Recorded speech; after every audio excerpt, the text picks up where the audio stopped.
Assalamualaikum warahmatullahi wabarakatuh. Alhamdulillahi rabbil alamin, wabihi nasta'in ala umurid dunya waddin, wassalatu wassalamu ala ashrafil anbiya'i wal mursalin, wa ala alihi wa sahbihi ajma'in, amma ba'du. Puji syukur kita panjatkan kehadirat Allah Subhanahu wa Ta'ala, karena berkat rahmat dan karunia-Nya kita masih diberi kesehatan, kekuatan, serta nikmat iman dan Islam sampai saat ini. Sholawat serta salam semoga tercurahkan kepada junjungan Nabi besar kita, Nabi Muhammad SAW, keluarganya, para sahabat-sahabatnya, serta para pengikutnya sampai akhir zaman.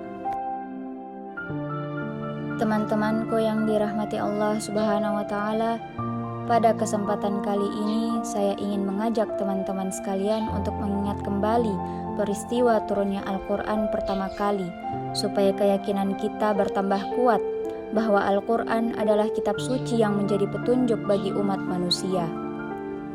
Sebagaimana yang disebutkan di dalam Quran surah Al-Baqarah ayat 185.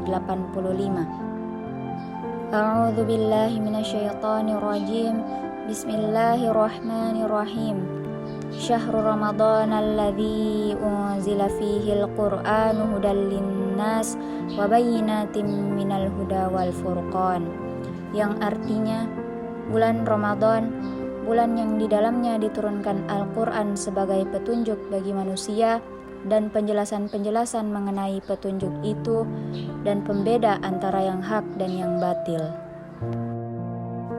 Teman-temanku yang dirahmati Allah Subhanahu wa Ta'ala, Al-Quran diturunkan kepada Rasulullah SAW di Gua Hira pada waktu beliau berumur 40 tahun 6 bulan 8 hari atau 13 tahun sebelum hijrahnya beliau dari Mekah ke Madinah. Terjadi pada tanggal 17 Ramadan bersesuaian dengan 6 Agustus 610 Masehi. Peristiwa yang baru pertama kali beliau alami itu sangat menggoncangkan hati beliau, sehingga ketika pulang dan sampai di rumah, beliau meminta kepada istrinya Khadijah binti Khuwailid agar menyelimuti dirinya. Adapun ayat Al-Quran yang pertama kali diturunkan kepada beliau yaitu Quran surah Al-Alaq ayat 1-5. A'udzu billahi minasyaitonir rajim. Bismillahirrahmanirrahim. Iqra bismi rabbikal ladzi khalaq. Khalaqal insana min 'alaq. Iqra wa rabbukal akram. Alladzi 'allama bil qalam. 'Allamal insana ma lam ya'lam. Dengan turunnya ayat tersebut, maka secara resmi beliau telah diangkat oleh Allah Subhanahu wa Ta'ala menjadi seorang rasul untuk seluruh umat manusia di dunia ini tanpa terkecuali. Akan tetapi, sungguh berat tugas beliau karena di dalam menyampaikan risalahnya itu banyak mendapatkan tantangan dari kaumnya. Hingga akhirnya beliau hijrah ke Madinah untuk menegakkan sendi-sendi agama Islam yang berdasarkan Al-Quran. Sebagaimana yang kita ketahui bahwa Al-Quran adalah sebuah kitab suci yang menjadi penutup dari semua kitab-kitab suci yang telah diturunkan sebelumnya, seperti kitab Taurat, Zabur, dan Injil. Teman-temanku yang dirahmati Allah Subhanahu wa Ta'ala, sehubungan dengan hal tersebut, kita sebagai umat Islam yang telah dibekali dengan kitab suci Al-Quran sebagai pedoman hidup dan yang kita peringati setiap tahun ini, hendaknya kita dapat mengamalkan dan menjaganya. Karena Al-Quran adalah hudal linnas, petunjuk bagi seluruh umat manusia dalam mengarungi kehidupan menuju jalan yang lurus dan benar, jalan yang diridhoi, dan jalan yang dapat menghantarkan manusia mencapai kebahagiaan yang hakiki di dunia dan akhirat.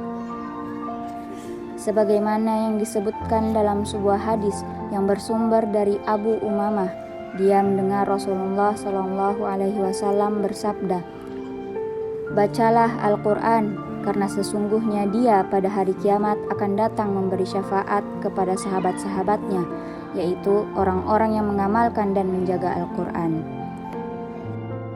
Hadis lain yang diriwayatkan oleh Daruqutni, Rasulullah SAW bersabda, "Perbanyaklah membaca Al-Quran di rumah-rumah kalian. Sesungguhnya rumah yang tidak dibacakan Al-Quran di dalamnya sedikit sekali kebaikannya dan banyak keburukannya serta disempitkan keluarganya." Setelah kita menyadari betapa pentingnya Al-Quran bagi kita, maka sudah seharusnya kita meningkatkan lagi semangat untuk mempelajari Al-Quran. Terutama di bulan suci Ramadan ini, kita mengajak, menekankan kepada generasi muda Islam untuk mendalami isi Al-Quran. Sesungguhnya, Al-Quran bukan saja mengajarkan kepada kita berbagai masalah akhirat, akan tetapi masalah-masalah duniawi dan ilmu pengetahuan pun diajarkan juga di dalam Al-Quran. Oleh sebab itu, kita biasakan diri kita menghormati Al-Quran. Jangan meletakkan Al-Quran di sembarangan tempat yang tidak layak. Tekankan kepada diri kita untuk berwudu terlebih dahulu sebelum memegang atau membacanya. Karena dengan jalan itulah, akhirnya kita dapat terbiasa menghormati dan memuliakan Al-Quran.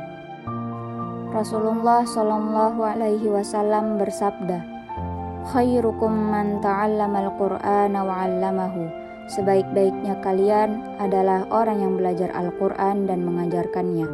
Hadis riwayat Bukhari.